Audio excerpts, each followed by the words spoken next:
Guys, woke is dead, and now, I tell you what, the alarmism, it's off the Richter scale. Russell T Davies, the bloke who turned British TV sci-fi icon Doctor Who into a trans parade float, is at it again. He's wailing in The Guardian about how gay rights are crumbling faster than Keir Starmer's approval ratings.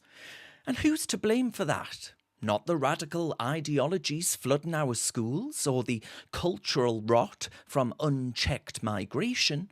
No, it's Reform UK, of course, and that big orange man across the pond, Donald J. Trump. Aye, because nothing screams homophobic apocalypse quite like wanting to teach kids patriotism instead of gender-bending fairy tales. Ultimately, we need to get this kind of activism out of our classrooms that wants to teach kids about MX pronouns. That's from our Education Secretary, more like Labour's Indoctrination Secretary. But we need to cut through the hysteria here. Davies reckons Reform's pledge to ban transgender ideology in classrooms is some kind of fascist plot to erase the gays. Rubbish. We're talking about protecting children from being told they can swap sexes like Pokemon cards. We're not talking about rounding anyone up camper than a row of tents and scrapping diversity quotas.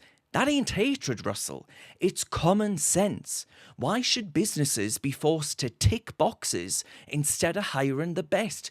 Be you gay, straight, black, white, whatever. Why should gay men and women assume that they're being hired because they fancy Arthur and not Martha, or vice versa? As for replacing the Equality Act, well, it's high time that we ditched a law that's become a weapon for every grievance merchant to sue their way to victimhood. We already have protections for sex discrimination and all these other things. But no, Davies is terrified of seeing waves of violence crash in because Donald Trump won an election. Mate, I mean, come on. If you're feeling more hate speech since November because people like I took down flags in reform councils or Donald Trump banned trans teaching, maybe look closer to home. Maybe look at the imported intolerance from cultures that still obsess over those who stone people for being gay, or the left's own obsession with dividing us into oppressed tribes. Trump's out to get us. Pull the other one. The man's got more gay supporters than your average Pride March has corporate sponsors. Gay people like me want to be protected. And Reform, we're the party standing up for Britain. We're not bending the knee to every woke whim that weakens our nation. They don't care that I'm gay, and why should they? But they don't think it's the entire sum of who I am. And that, my friends, used to be what equality was meant to look like. So young gay people today, Davies says, you need to fight against we in the hard right.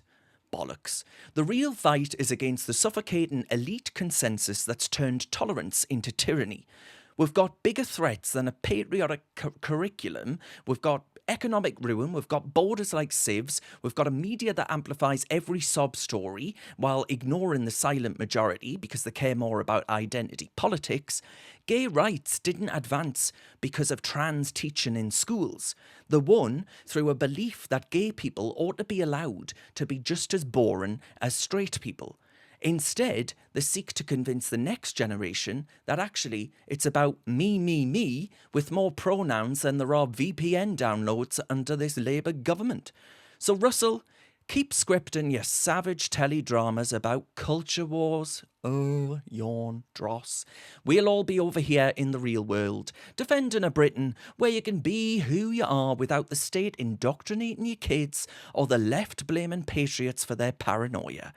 Wake up, man. The decline isn't from Reform, it's from decades of your lot's divisive drivel. And that's the truth. Unfiltered and unapologetic. If you care about protecting gay rights, then tell them to leave our bloody kids alone. This is real news from the no-nonsense north.